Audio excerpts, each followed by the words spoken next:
Tu concluras, ça te va bien? Je t'en prie, mon cher Philippe. Alors, tout d'abord, il me paraît tout à fait naturel, une nouvelle fois, de remercier au nom du Conseil de l'Ordre des Architectes la qualité des interventions de Armel Péchol, je le recite, de Virginie Raison-Victor, de Marc Robin, d'Arnaud Ancelin, de Stéphane Buchou, de Thomas Gisbert, de Paul Blotin, de Séverine Roussel, de Vincent Pipot, de Benoît Garnier, de Nolwenn Dulieu et de Cécilia Gross.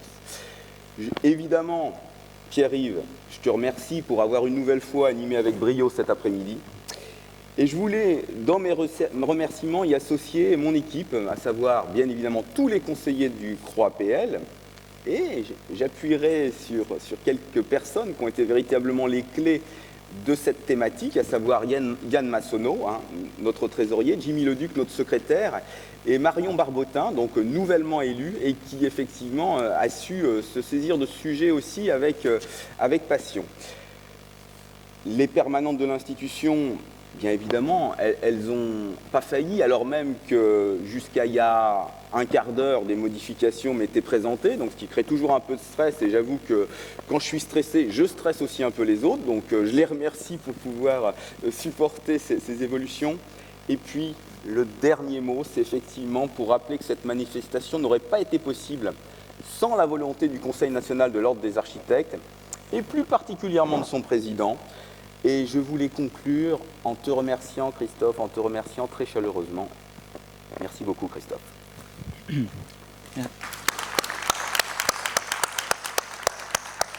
Merci, Philippe. Alors, c'est pas simple de faire le mot de la fin parce que je viens d'arriver. Mais je prends les remerciements avec beaucoup d'attention. Alors, Architecture et territoire, effectivement, ce programme, je voudrais y revenir. Pourquoi l'ordre tel qu'il est composé aujourd'hui s'intéresse à ces manifestations et organise ces manifestations, et je vais même dire utilise des cotisations de l'architecte pour ces manifestations? C'est aussi parce que la défense de l'intérêt général de l'architecture, aujourd'hui, c'est une mission fondamentale de l'ordre des architectes. Et c'est une mission fondamentale parce que si l'ordre ne le ferait pas, qui le ferait? Alors bien sûr, les architectes le font au quotidien dans leurs agences. Et d'ailleurs, je dirais un mot tout à l'heure aux architectes qui sont dans la salle. Mais nous, au Conseil national et dans les conseils régionaux, c'est ce qui nous anime le plus, c'est de profiter de la qualité de ces 30 000 architectes qui sont cette profession assermentée pour défendre l'intérêt général de l'architecture. 26 rencontres, c'est la 4e aujourd'hui. Avec le décalage horaire, on a eu Mayotte tout à l'heure, qui s'est très bien passé, a priori. Et ces rencontres inaugurées par Dominique Faure, ministre des collectivités territoriales et de la ruralité, avec des thèmes que vous avez pu voir notamment dans le petit livret, je crois, qui vous a été distribué, notamment la mer, la montagne, ce qui concerne la géographie, l'eau comme ressource, c'était le cas d'aujourd'hui, c'était le cas à la Cano, l'habitat, la rénovation, et pour finir, ça sera Guyane, qui est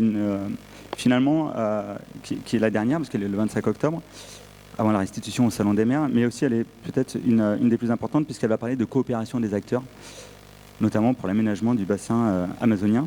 Mais finalement, c'est ça aussi qui nous anime, c'est comment les acteurs qu'on a pu réunir autour de cette table ronde sont tous aussi importants les uns que les autres et peuvent être ou intégrés dans cet écosystème, l'architecte, comme étant ce personnage, comme le disait tout à l'heure Madame Gross, qui a la capacité à la fois écouter, à la fois parler, à la fois manager tous ces gens qui sont autour de nous. Avec cette volonté de convaincre, dont on aura bien besoin de continuer à convaincre. Et on l'a vu, le projet d'urbanisme là qui a été perdu contre un bassin bétonné, c'est quelques mots que j'ai entendus en arrivant, montre qu'on a encore et encore et encore besoin de convaincre. Alors l'ordre s'est structuré depuis quelques années autour de ce projet de société qui est défini par tous ces mots qu'on entend régulièrement, qui a trouvé notamment une sorte de prémisse dans le plaidoyer qu'on a écrit en 2021, alors pour ceux qui l'ont reçu, qui faisait déjà 16 propositions, qui donne aussi, et ça j'ai l'intime conviction, qui donne un rôle politique à l'architecture. Je vais enlever le mot aménagement pour celui de ménagement du territoire, et on l'a traduit dans les fiches, c'est-à-dire que tout ce qu'on raconte, notamment dans cette bonne parole, ce qu'on entend ici dans les conférences, c'est des choses qui existent déjà. C'est pour ça qu'on est plus qu'optimiste, j'entendais ce mot tout à l'heure, on est plus qu'optimiste parce que tout ce qu'on raconte, ça existe déjà. Ça existe déjà et on en a fait des fiches plaidoyer qu'on a distribuées au Salon des maires l'année dernière et qu'on distribuera au Salon des maires cette année. Et ce qu'on souhaite, c'est faire en sorte que tous ces projets qui sont faits par des architectes pionniers, mais aussi des maîtrises d'œuvre, des économistes, des géographes, des paysagistes, des ingénieurs, tout l'écosystème qui sont autour de nous, et des élus qui accompagnent ces projets dans leur choix de mandat. Ce qu'on souhaite, c'est que tous ces projets-là fassent école et deviennent les références. Alors on a quelques grands architectes qui le font déjà, qui prennent la parole régulièrement dans les médias, mais en fait on a plein d'architectes dans les territoires qui le font. Et c'est quand même notre rôle, je leur ai dit encore une fois, de proposer un cadre de vie qui protège le vivant, on en a beaucoup parlé tout à l'heure, qui préserve la biodiversité, qui préserve les ressources, parce qu'en fait il y a urgence.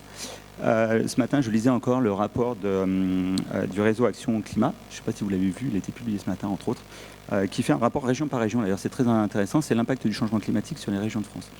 Donc pour le coup, vous pouvez voir concrètement ce qui va se passer d'ici 2050-2100, sur notamment la géographie, puisqu'on a en Pays de Loire, c'est un vrai sujet de géographie, et un sujet qui tourne autour de l'eau, si vous avez l'occasion de lire le rapport, sur les inondations, mais aussi sur les sécheresses, qui annoncent à peu près un peu plus de 10 jours de sécheresse grave d'ici à 2050.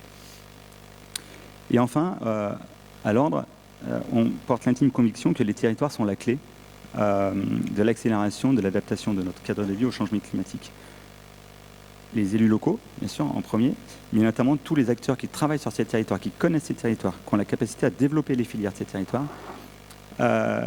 Si on est capable de les faire dialoguer, de les faire aller vite, on a la capacité d'emmener globalement la géographie, le cadre de vie, vers une transition écologique qui soit rapide, extrêmement rapide, parce qu'il y a urgence, mais à la fois douce et qui respecte aussi les gens qui sont déjà là. Je m'étais noté encore. C'est le bazar, le papier. Quelques mots. Et c'est le bazar parce qu'en fait, pour tout vous dire, j'avais un discours qu'on m'a préparé et je refusais de le lire parce que je pense que ça en avait un peu marre d'écouter les discours. Donc j'ai réécrit quelques mots. Je vais finir pour remercier bien sûr tout le monde, parce que j'ai arrêté de vous embêter avec ça. Pour remercier tout le monde et je vais finir par une phrase qui oblige, c'est l'architecture est le témoin incorruptible de l'histoire. Cette phrase d'Octavio Paz, qui est mexicain, et qui nous pèse sur nous tous et qui nous fait prendre conscience que les décisions qu'on doit prendre, elles auront un impact intangible sur l'histoire. Merci beaucoup, Philippe, je te remercie. Je ne remercie pas tout le monde parce que tu l'as fait, mais je remercie notamment Philippe, le conseiller régional, tous les organisateurs, mes conseillers nationaux, mon VP qui est ici, et Fabien qui nous ont rejoints aussi du Conseil national. Et je vous souhaite une excellente soirée. Merci à tous.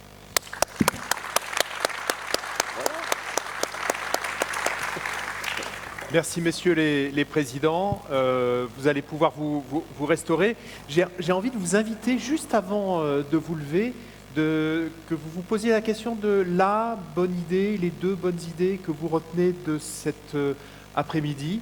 On a brassé beaucoup de solutions en définitive, alors qu'on a posé au départ beaucoup de questions et on pouvait avoir un peu l'inquiétude de rester sur des questions, mais en définitive, on a passé l'après-midi sur beaucoup de solutions.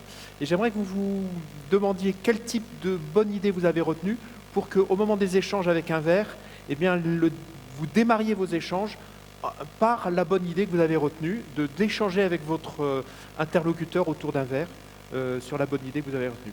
Bonne soirée à toutes et à tous et à très bientôt.